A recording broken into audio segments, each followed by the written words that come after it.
Hey everyone, Joe here. How are you? Welcome back to my channel. So for those of you that have been following along my Easter decorations for 2021, I've been working in the family room here and I just finished up the finishing touches. I showed you my mantle and my Easter garden vignette and my Easter tree, and I'm just going to show you a couple of other little things that I did around the room. No cost, inexpensive, shop what I had. So again, for those of you who, you don't really want to go overboard for Easter, or I guess this is a little overboard because we had a technician came in today and he said, whoa, Easter exploded in here. So I guess it's more than I'm thinking it is, but excuse me. I just finished up this room and I wanted to share it with you before I go into any other room. So for those of you that just stumbled here and didn't see my other videos, please check those out, and you can take a look at my mantle that I did right here with tulips and eggs and forsythia and a very spring but Easter vibe going on. And then down below here, my topiaries and my mushrooms and my little bunny garden right here, and my yarn carrots, and my giant carrot right there, and the other one over there with the two bunnies hugging it, and of course my Easter tree. I had that video up yesterday.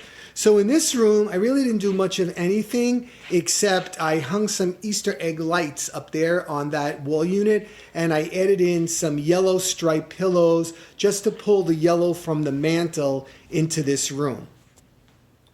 Okay, so now over here on this wall, what I did was I removed the picture and I used this tray. This was a wicker tray, and I hot glued the leaves all around the outside of the tray, and then I hot glued in some of those Dollar Tree plastic Easter eggs. And this long bunny, this is another one of those elongated bunnies from the Dollar Zone, and I hot glued him in, and I also added in some ribbons, some like a very pale green and like a violet look. And again, that color right here is the same color that's in the tree, that same kind of violet color with the yellow, that's the same that's in the mantle. Then down here, I just added in, I didn't change the pillows out yet because I'm going to do spring separately. I added in this velvet, it's like a mauvey violet kind of a color that ties in with the rabbit and of course with the tree that's right next to it over here that has a lot of the pinks and the same kind of colors. On the sconce, I just put this cookie jar here with a little bunny looking in, and I wrapped some ivy around it. Again, because remember that tree has blue in it as well. The colors I used were the pink, the blue, the violet, and the yellow. Then over here what I did was I actually took, let me show you on this one, I took a hanger from the dollar store and I wrapped the orange ribbon around it, the same one that I used for the big carrots, and then I put the boxwood wreath on it. And then what I did was I made these mini carrots. Actually what I did is I went out in the yard and I found some pine cones that hadn't opened. They were on the ground but they didn't open, and I just wrapped them with that yarn and I made a little mini carrot cluster for each one of these boxwood wreaths. So you can see from back here how that all ties together. And down here, I mean, nothing silly. You're going to pull in some color. I have a yellow bowl to pull that yellow over from the mantle, and even these candy. Take a look at these candy covered almonds, the pink, the blue, and the yellow.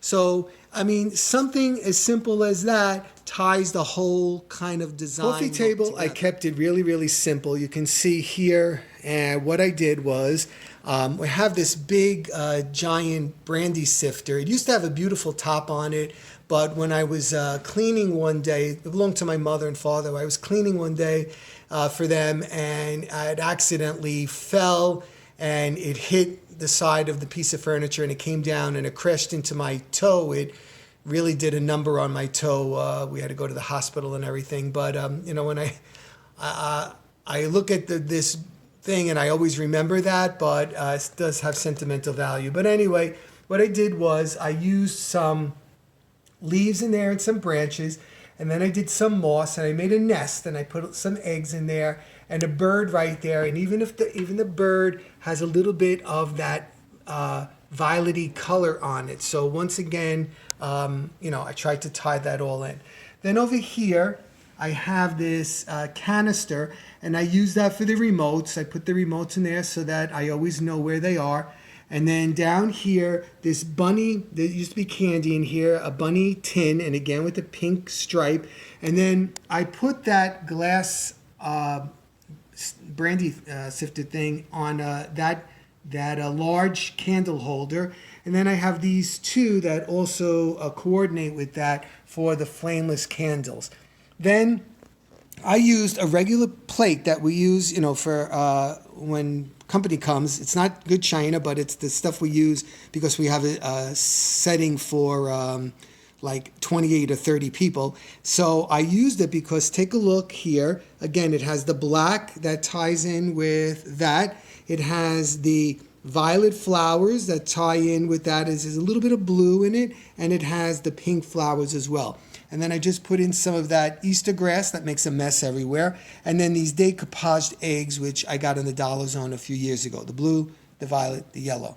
Okay? So there is the coffee table. Nothing dramatic, just simple. And here, as you walk into the family room, we have this little bunny,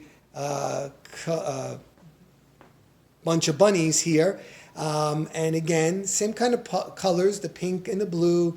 And this very soft bunny with the long ears, and a yellow bunny, and then this little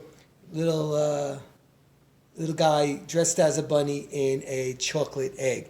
And then on each side, I use terracotta pots with some eggs in them, some more of the flameless candles.